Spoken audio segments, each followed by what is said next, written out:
कक्षा 12वीं के समस्त विद्यार्थियों को इस दिवस की प्रातः बेला का हार्दिक अभिवादन। आशा करता हूँ कि सारे विद्यार्थी अपने अपने घरों में कुशल पूर्वक से होंगे और वे इस कोरोना काल जनित विषम परिस्थिति में अपने ज्ञान में वृद्धि करने हेतु शिक्षकों द्वारा प्रेषित इन चलित छायाचित्रों को भली भांति देखकर इसमें निहित विषय प्रत्ययों को भली भांति समझने का प्रयास कर रहे होंगे। आज मैं प्रेम सिंह, प्रशिक्षित परा स्नातक शिक्षक Hindi, Arden progressive school Haldwani Lama Chaur, आपके समक्ष पूर्व प्रेषित छायाचित्र भक्तिन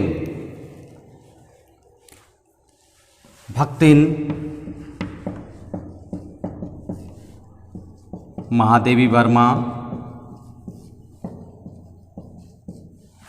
कृत पाठ का आदर्श वाचन प्रस्तुत करने जा रहा हूँ। मेरे साथ साथ सभी विद्यार्थी अपनी पाठ्यपुस्तक में इस पाठ का वाचन करने हेतु प्रयासरत होंगे और इस चलित छायाचित्र के बाद वे स्वयं स्ववाचन द्वारा इस पाठ की अभिव्यक्ति को प्रस्तुत करने में सक्षम होंगे।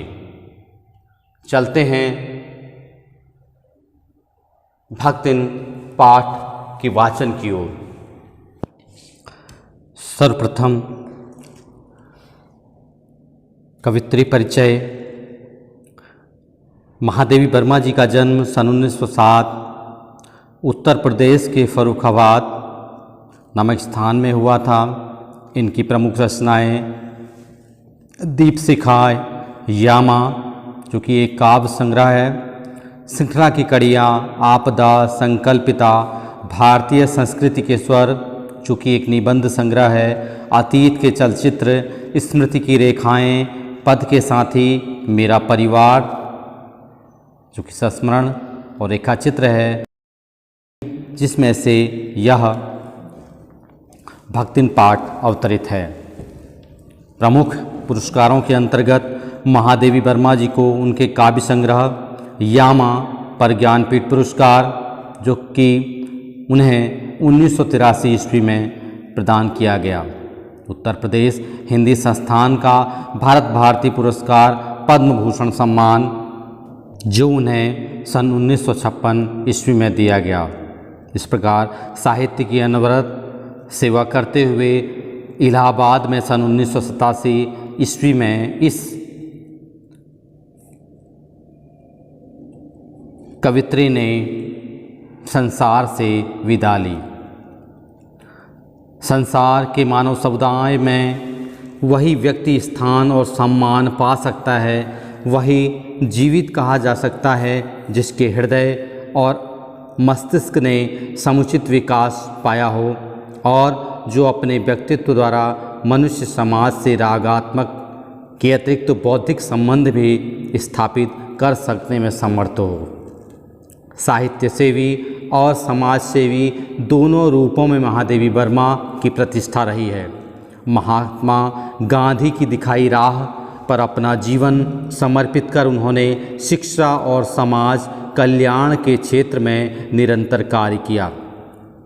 नारी समाज में शिक्षा प्रसार के उद्देश्य से उन्होंने प्रयाग महिला विद्यापीठ की स्थापना की। साहित्य जगत में महादेवी वर्मा की प्रतिष्ठा बहुमुखी प्रतिभा के रचनाकार के रूप में रही है। अगर कविता के क्षेत्र में वे छायावाद के 4 स्तंभों में से एक मानी जाती हैं, जिनमें अन्य 3 पंत प्रसाद निराला तो अपने निबंधों और संस्मरणात्मक रेखाचित्रों के कारण एक अप्रतिम गद्यकार के रूप में उनकी चर्चा होती रही है। कविता और गद्य इन दोनों क्षेत्रों में उनकी प्रतिभा अलग अलग स्वभाव लेकर सक्रिय हुई दिखती है। कविताओं में वे अपनी आंतरिक वेदना और पीड़ा को व्यक्त करती हुई इस लीक से परे किसी और सत्ता की ओर अभिमुख दिखलाई पड़ती हैं। तो अपने गद्य में उनका गहरा सामाजिक सरोकार स्थान पाता है। उनकी श्रृंखला की कड़ियाँ जो 1942 ईस्वी में प्रकाशित हुई, उस समय की अद्वितीय रचना है, जो हिंदी में स्त्री विमर्श की भव्य प्रस्तावना है।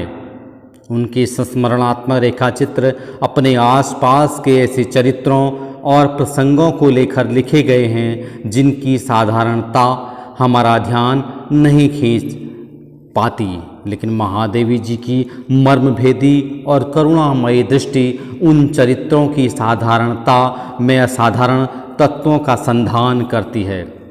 इस तरह समाज के शोषित पीड़ित तबके को उन्होंने अपनी गद्य रचनाओं में नायकत्व प्रदान किया है।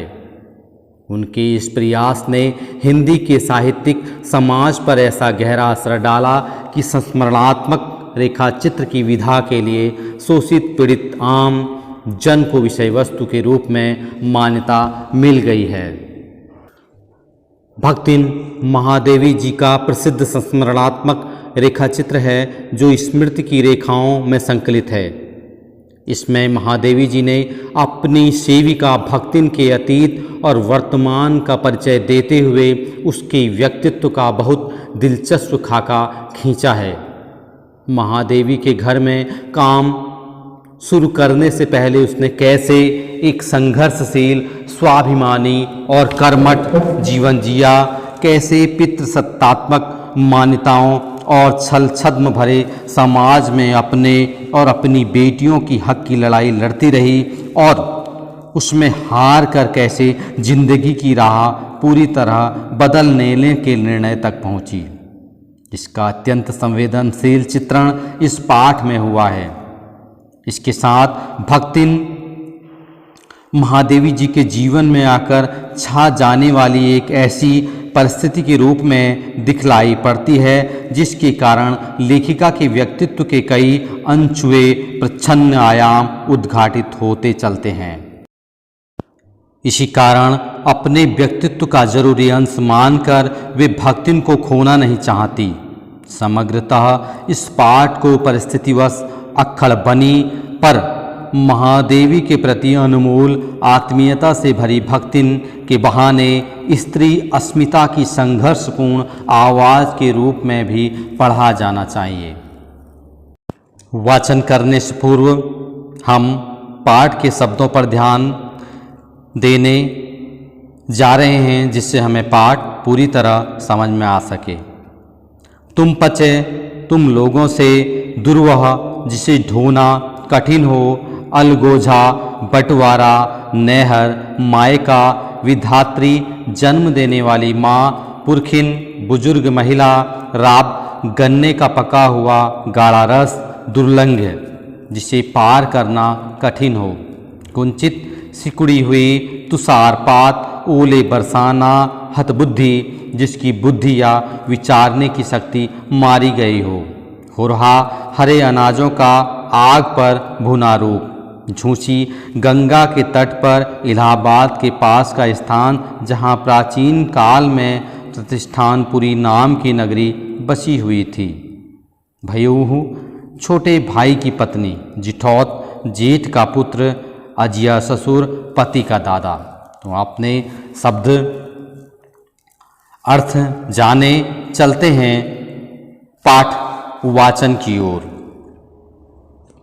छोटे कद और दुबले शरीर वाली भक्तिन अपने पतले ऊँटों के कोनों में दृढ़ संकल्प और छोटी आँखों में एक विचित्र समझदारी लेकर जिस दिन पहले पहले मेरे पास उपस्थित हुई थी तब से आज तक एक युग का समय बीत चुका है।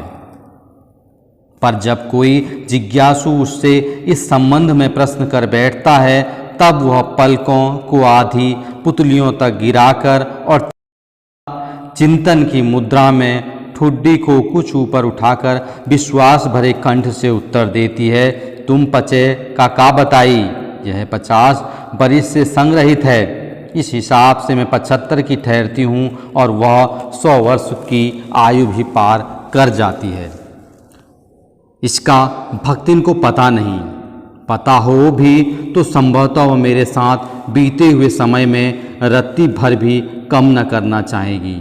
मुझे तो विश्वास होता जा रहा है कि कुछ वर्ष और बीत जाने पर वह मेरे साथ रहने के समय को खींचकर 100 वर्ष तक पहुंचा देगी, चाहे उसके हिसाब से मुझे 150 वर्ष की असंभव आयु का भार क्यों न ढोना पड़े। यहाँ पर महादेवी वर्मा जी ने भक्तिन के शरीर की कदकाठी का वर्णन किया है कि किस प्रकार से वह मेरे पास आई और किस प्रकार से उसने अपनी आयु का वर्णन किया। सेवक धर्म में हनुमान जी से स्पर्धा करने वाली भक्तिन किसी अंजना की पुत्री न होकर एक अनाम धन्या गोपालिका की कन्या है। नाम है लक्ष्मीन अर्थात लक्ष्मी, पर जैसे नाम की विशालता मेरे लिए दुर्लभ है, वैसे ही लक्ष्मी की समृद्धि भक्तिन के कपाल की कुंचित रेखाओं में नहीं बध सकी। वैसे तो जीवन में प्रायः सभी को अपने अपने नाम का विरोधाभास लेकर जीना पड़ता है, पर भक्तिन बहुत समझदार है, क्योंकि वह अपना समृद्धि सूचक नाम किसी को बताती नहीं। केवल जब नौकरी की खोज में आई थी तब ईमानदारी का परिचय देने के लिए उसने शेष इतिवृत्ति के साथ यह भी बता दिया, पर इस प्रार्थना के साथ कि मैं कभी नाम का उपयोग न करूं। उपनाम रखने की प्रतिभा होती तो मैं सबसे पहले उसका प्रयोग अपने ऊपर करती। इस तथ्य को वह देहातीन क्या जाने। इसी से जब मैंने कंठी माला देखकर उसका नया नामकरण किया, तब वह भक्तिन जैसे कवित्वहीन नाम को पाकर भी गदगद हो उठी। भक्तिन के जीवन का इतिवृत्त बिना जाने हुए उसके स्वभाव को पूर्णतः क्या अंशतः समझना भी कठिन होगा। वह ऐतिहासिक झूसी गांव में गांव प्रसिद्ध एक सूरमा की बेटी थी। महादेवी वर्मा जी बतलाना चाहती हैं जिस प्रकार से हनुमान जी भक्त की पराकाष्ठा में श्रेष्ठ थे, उसी प्रकार से भक्तिन भी श्रेष्ठ थी। वह एक गोपालक अर्थात गाय को पालने वाले की कन्या थी, जिसका नाम था लक्ष्मीन अर्थात लक्ष्मी। लेकिन लक्ष्मी नाम से संपन्नता का आभास होता है, पर वह इस से वंचित थी। और इसी का कारण था कि जब वह महादेवी वर्मा के पास आई थी तो उसने अपना नाम लक्ष्मी बतलाया तो था, लेकिन महादेवी वर्मा जी से यह प्रार्थना की थी कि वह कभी इस नाम को उच्चारण ना करे, क्योंकि वह नाम उसको कहीं न कहीं अपना अपमान प्रतीत होता था, क्योंकि वह गरीब थे।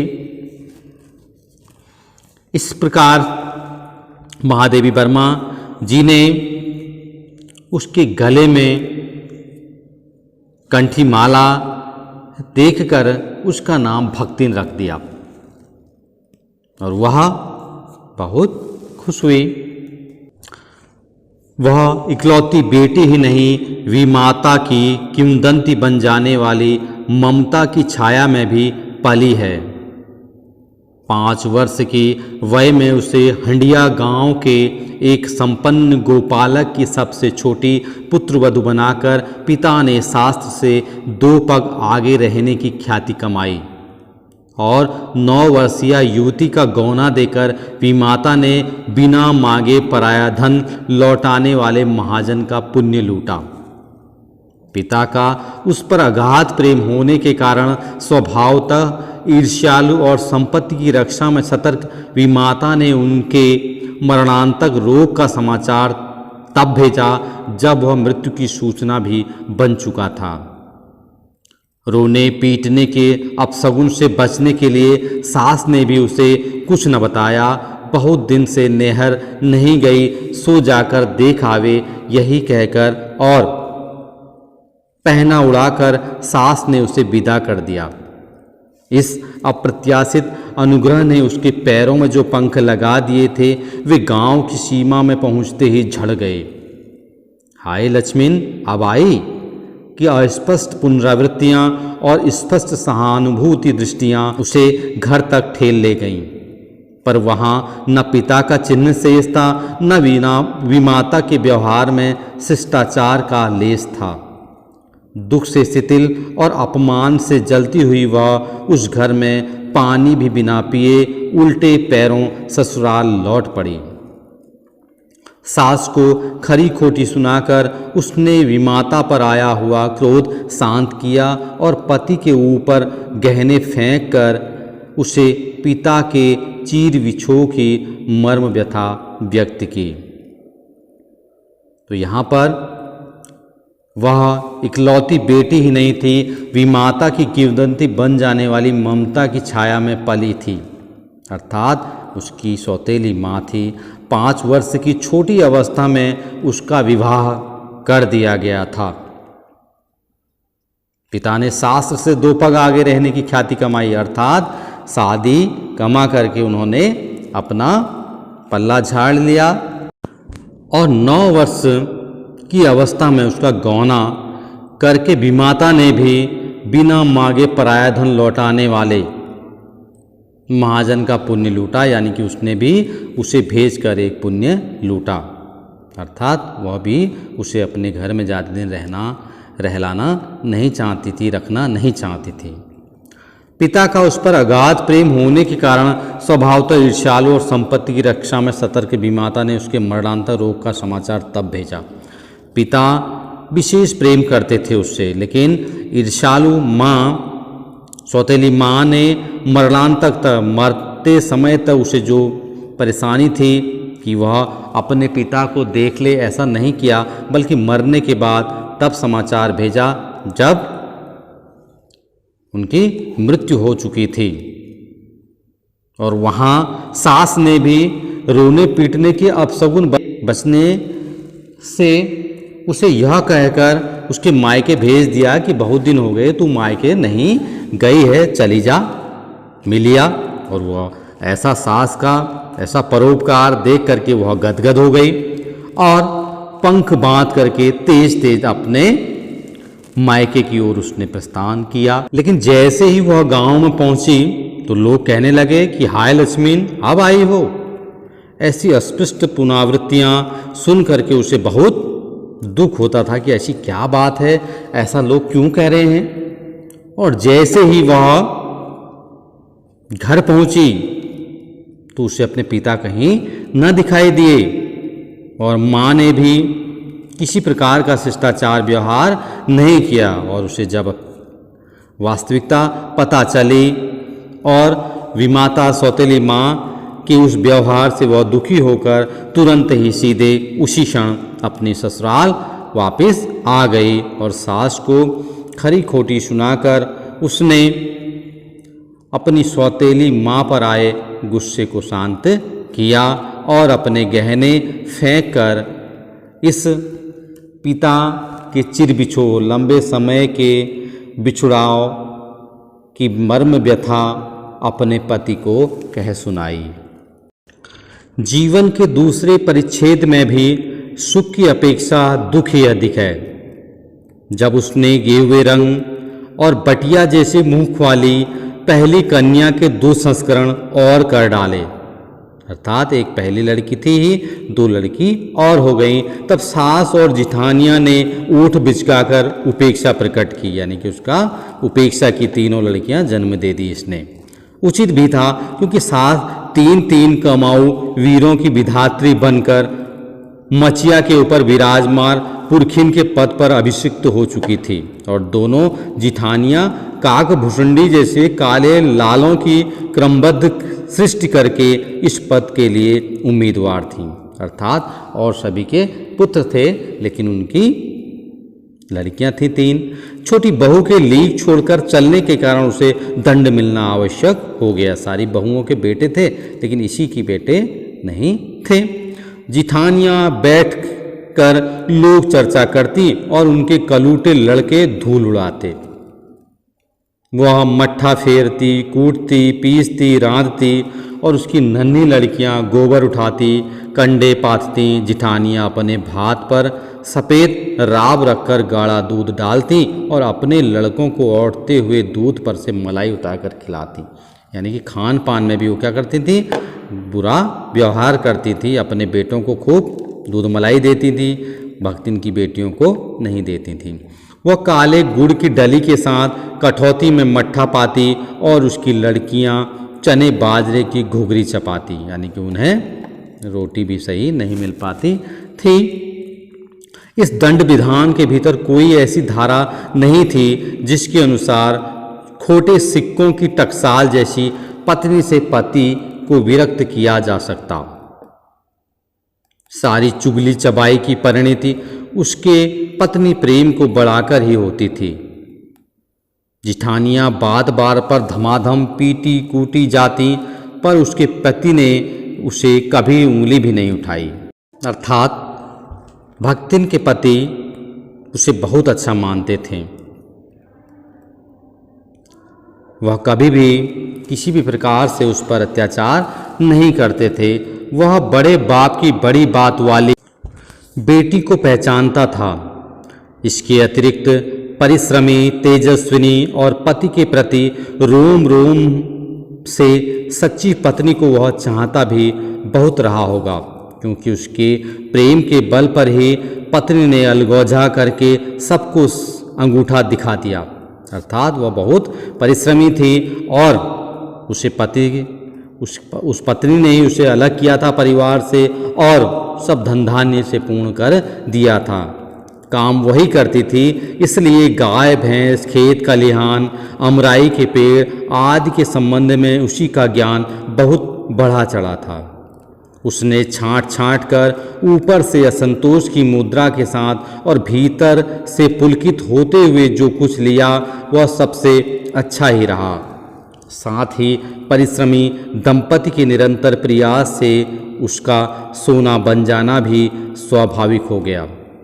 अर्थात यहाँ पर कवित्री कहना चाहती हैं कि उसने खूब मेहनत की, अपने पति का साथ दिया, पति ने भी इस बात को स्वीकार किया और उसे अच्छा स्नेह किया।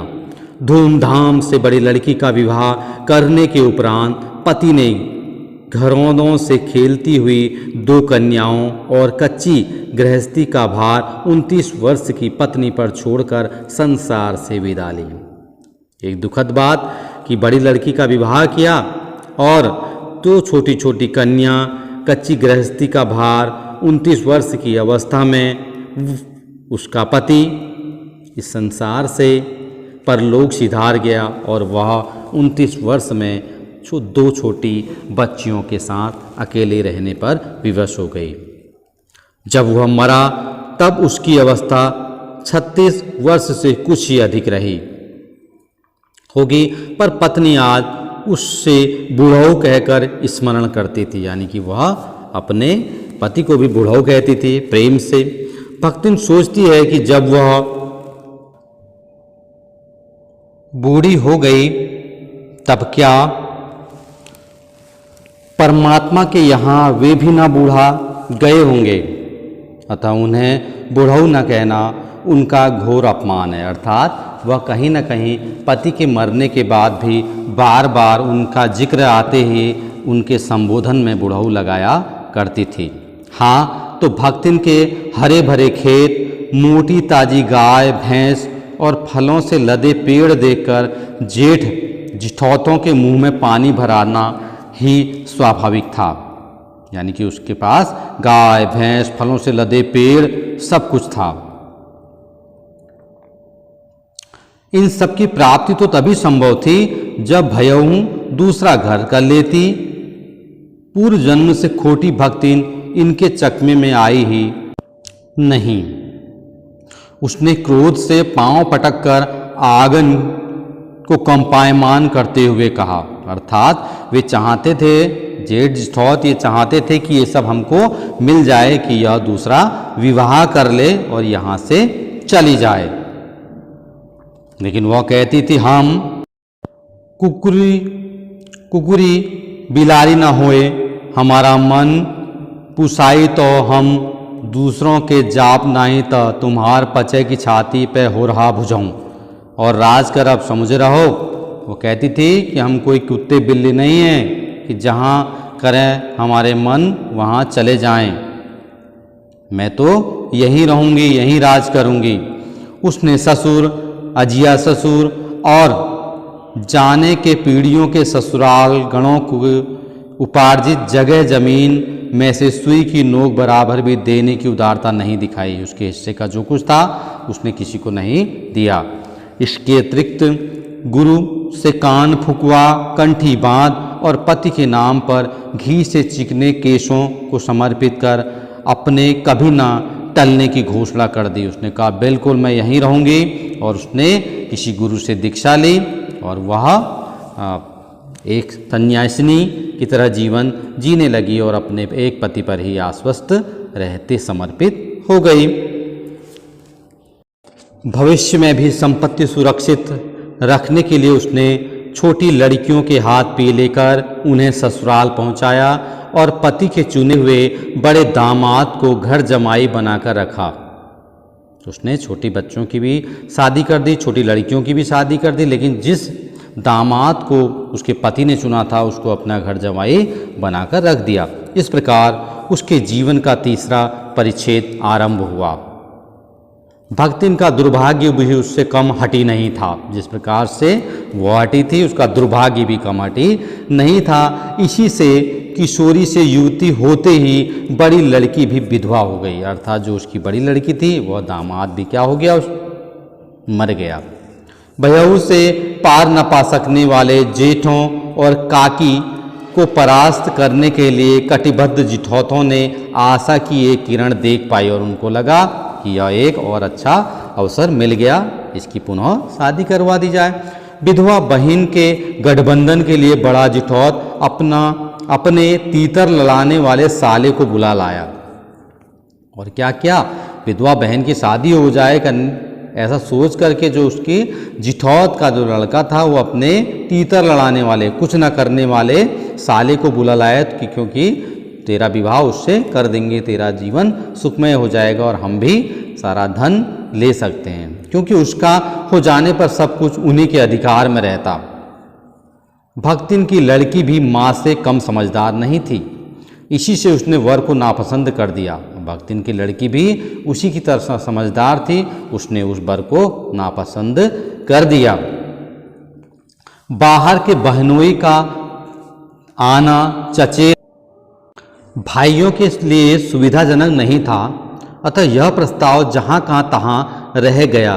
तब वे दोनों माँ बेटी खूब मन लगाकर अपनी संपत्ति की देखभाल करने लगी और मान न मान मैं तेरा मेहमान की कहावत चरितार्थ करने वाले वर के समर्थक उसे किसी न किसी प्रकार पति की पदवी पर अभिषिक्त करने का उपाय सोचने लगे।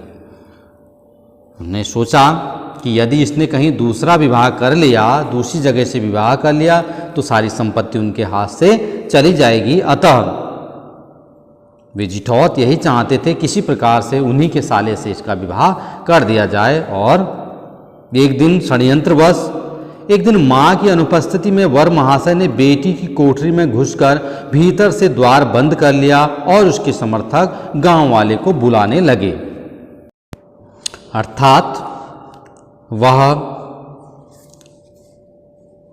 अकर्मण्य युवक उस लड़की के कमरे में प्रवेश किया और अंदर से दरवाज़ा बंद कर लिया ताकि लोग उसे बदनाम कर सकें। युवती ने जब इस डकैत वर की मरम्मत कर कुंडी खोली तब पंच बेचारे समस्या में पड़ गए। तीतरबाज युवक कहता था वह निमंत्रण पाकर भीतर गया और युवती उसके मुख पर अपनी 5 उंगलियों के उभार में इस निमंत्रण के अक्षर पढ़ने का अनुरोध करती थी और वह कहने लगा मुझे इसने बुलाया। लेकिन जब पंचों ने देखा कि 5 उंगलियां इसके मुंह पर छापी गई हैं, अर्थात मार लगाई है, तो ऐसा नहीं हो सकता। अंत में दूध का दूध पानी का पानी करने के लिए पंचायत बैठी और सबने सिर हिलाकर इस समस्या का मूल कारण कलयुग को स्वीकार किया कि यह आज के समय में हो जाता है।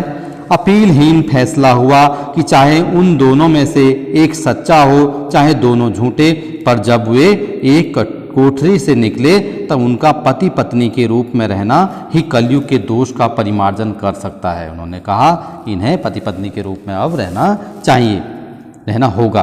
अपमानित बालिका ने ऊँट काट कर लहू निकाल लिया और माँ ने आग्नेय नेत्रों से गले पड़े दामाद को देखा। मजबूरी थी, वो किस प्रकार से अब मन इनकार करती, उसको उन्हें स्वीकार करना ही पड़ा। संबंध कुछ सुखकर नहीं हुआ, क्योंकि दामाद अब निश्चिंत होकर तीतर लड़ाता था और बेटी विवश क्रोध से जलती रहती थी, यानी कि उसे अब और आज़ादी मिल गई। इतने यत्न से संभाले हुए गाय ढोर खेती बाड़ी जब पारिवारिक द्वेष में ऐसे झुलस गए कि लगान अदा करना भी भारी हो गया। सुख से रहने की कौन कहे, अर्थात विवाह के बाद उनका सारा जीवन दुख में हो गया। उस दामाद ने सब पानी फेर दिया। अंत में एक बार लगान न पहुंचने पर जमींदार ने भक्तिन को बुलाकर दिन भर कड़ी धूप में खड़ा रखा, उसे दंड तक दिया। यह अपमान तो उसकी कर्मठता में सबसे बड़ा कलंक बन गया। अतः दूसरे ही दिन भक्तिन कमाई के विचार से शहर आ गई, और जब उसे गांव में दंडित किया गया तो उसे बहुत बुरा लगा। इसी विचार से वह गांव से शहर में कमाई के लिए आ गई। घुटी हुई चाँद को मोटी मैली धोती से ढांके और मानो सब प्रकार की आहट सुनने के लिए कान कपड़े से बाहर निकाले हुए भक्तिन जब मेरे यहाँ सेवक धर्म में दीक्षित हुई, तब उसके जीवन के चौथे और संभवतः अंतिम परिच्छेद का जो अर्थ हुआ उसकी इति अभी दूर है, और वह मेरे घर काम करने आई। उस प्रकार से उसका जीवन का चौथा परिच्छेद प्रारंभ हुआ। भक्तिन की वेशभूषा में गृहस्थ और वैरागी का सम्मिश्रण देखकर मैंने शंका से प्रश्न किया, क्या तुम खाना बनाना जानती हो? भक्तिन की वेशभूषा एक गृहस्थ और वैरागी के सम्मिश्रण था। वो न गृहस्थ ही लगती थी न सन्यासी ही लगती थी। तो मैंने पूछा, तुम खाना बनाना जानती हो? उत्तर में उसने ऊपर के ओंठ को सिकोड़ और नीचे के अधर को कुछ बढ़ाकर आश्वासन की मुद्रा के साथ कहा, ये कौन बड़ी बात आए। रोटी बनाए जानित हैं, दाल रांध लेत हैं, साग भाजी छोंक सकित हैं, और बाकी का रहा। अर्थात जितनी भी चीज़ें होती हैं वह मैं सब बना लेती हूँ। दूसरे दिन तड़के ही सिर पर कई लोटे औंधा कर उसने मेरी धुली धोती जल के छींटों से पवित्र कर पहनी, और पूर्व के अंधकार और मेरी दीवार से फूटते हुए सूर्य और पीपल का 2 लोटे जल से अभिनंदन किया। अर्थात उसने पूजा की और धोती पहनी, नहाई, उसके बाद सूर्य को उसने जल दिया। 2 मिनट नाक दबाकर जप करने के उपरांत जब वह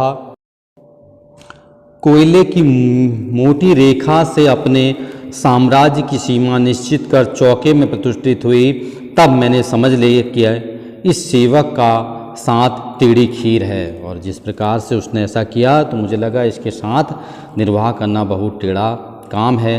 अपने भोजन के संबंध में नितांत वीतराग होने पर भी मैं पाक विद्या के लिए परिवार में प्रख्यात हूँ।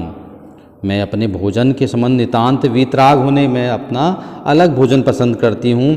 मैं पाक विद्या में भी परिवार में प्रख्यात हूँ, ये लेखिका कह रही हैं। और कोई भी पाक कुशल दूसरे के काम में नुक्ताचीनी बिना किए रह नहीं सकता। अगर जिसको खाना बनाना आता है तो दूसरे खाने में कमियां आराम से ढूंढ सकता है। पर जब वह छूत पाक पर प्राण देने वाले व्यक्तियों का बात बात पर भूखा मरना स्मरण हो आया और भक्तिन की शंकाकुल दृष्टि में छिपे हुए निषेध का अनुभव किया, तब कोयले की रेखा मेरे लिए लक्ष्मण के धनुष से खींची हुई रेखा के सामने दुर्लंघ्य हो उठी। उसने जो कोयले की रेखा खींची थी वो मैं कभी भी फिर नहीं लांघी, अर्थात वही खाना बनाती थी। मैं कभी भी रसोई में नहीं गई। निरुपाय, कोई उपाय नहीं। अपने कमरे में बिछौने में पड़कर नाक के ऊपर खुली हुई पुस्तक स्थापित कर मैं चौके में पीढ़े पर आसीन अनाधिकारी को भूलने का प्रयास करने लगी। मैं उसे भूलने लगी कि वह इस समय रसोई में है। भोजन के समय जब मैंने अपनी निश्चित सीमा के भीतर निर्दिष्ट स्थान ग्रहण कर लिया, तब भक्तिन ने प्रसन्नता से लबालब दृष्टि और आत्मतुष्टि से आप्लावित मुस्कुराहट के साथ मेरी फूल की थाली में 1 अंगुल मोटी और गहरी काली चित्तीदार 4 रोटियां रखकर उसे टेढ़ी कर गाढ़ी दाल परोस दी। और उसने खाना ऐसा बनाया, 4 मोटी मोटी रोटी और एकदम गाढ़ी दाल। पर जब उसके उत्साह पर तुषारपात करते हुए मैंने रुहासे भाव से कहा, यह क्या बनाया है, तब वह हतबुद्धि हो रही। और जब मैंने ऐसा क्वेश्चन रहा तो उससे आश्चर्य हुआ। रोटियां अच्छी सेकने के प्रयास में कुछ अधिक खरी हो गई हैं, पर अच्छी हैं। और उसने तुरंत जवाब दिया कि अच्छी बनाने के कारण से ज़्यादा थोड़ी सी खरी हो गई, ज़्यादा सिक गई, लेकिन अच्छी हैं। तरकारियां थीं, पर जब दाल बनी है तब उनका क्या काम? शाम को दाल न बनाकर तरकारी बना दी जाएगी। और मैंने कहा कि तरकारियां थी, सब्जियां थी, क्यों नहीं बनाई? तो उन्होंने कहा जब दाल बनी है तो उसका क्या काम? ऐसा जवाब दिया। दूध घी मुझे अच्छा नहीं लगता, नहीं तो सब ठीक हो जाता। वो कह रही मैं दूध दही मुझे अच्छा नहीं लगता था, नहीं तो मैं उसी से खा लेती। अब ना हो तो अमचूर और लाल मिर्च की चटनी पीस ली जाए, उससे भी काम ना चले तो वह गांव से लाई हुई गठरी में से थोड़ा सा गुड़ दे देगी। उन्होंने कहा अगर ऐसा भी नहीं होता तो गुड़ दे देती, उससे मैं कहती चटनी के लिए। और शहर के लोग क्या कलाबत्तू खाते हैं, फिर वह कुछ अनाड़िन या फूहा नहीं, वह कुछ ना कुछ बात ऐसी कह देती कि उसको उसी के अनुरूप खाना खाना पड़ता। उसके ससुर, पितिया ससुर, अजिया सास आदि ने उसकी पाक कुशलता के लिए न जाने कितने मौखिक प्रमाण दे डाले हैं। और वह बार बार बताया करती थी कि मेरे ससुर मुझे बहुत ही ज़्यादा सम्मान देते थे कि तुम मुझे कितना अच्छा खाना बनाती हो। भक्तिन के इस सार गर्भित लेक्चर का प्रभाव यह हुआ कि मैं मीठे से विरक्ति के कारण, बिना गुड़ के और घी से अरुचि के कारण रूखी दाल से 1 मोटी रोटी खाकर बहुत ठाठ से यूनिवर्सिटी पहुंची और न्याय सूत्र पढ़ते पढ़ते शहर और देहात के जीवन के इस अंतर पर विचार करती रही। और मैं तुरंत 1 रोटी खा करके वहाँ चली गई और अपनी किताब पढ़ने लगी। अलग भोजन की व्यवस्था करनी पड़ी थी।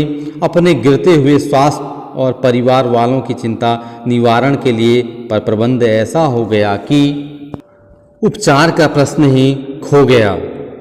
इस देहाती वृद्धा ने जीवन की सरलता के प्रति मुझे इतना जागृत कर दिया था कि मैं अपनी असुविधाएं छिपाने लगी।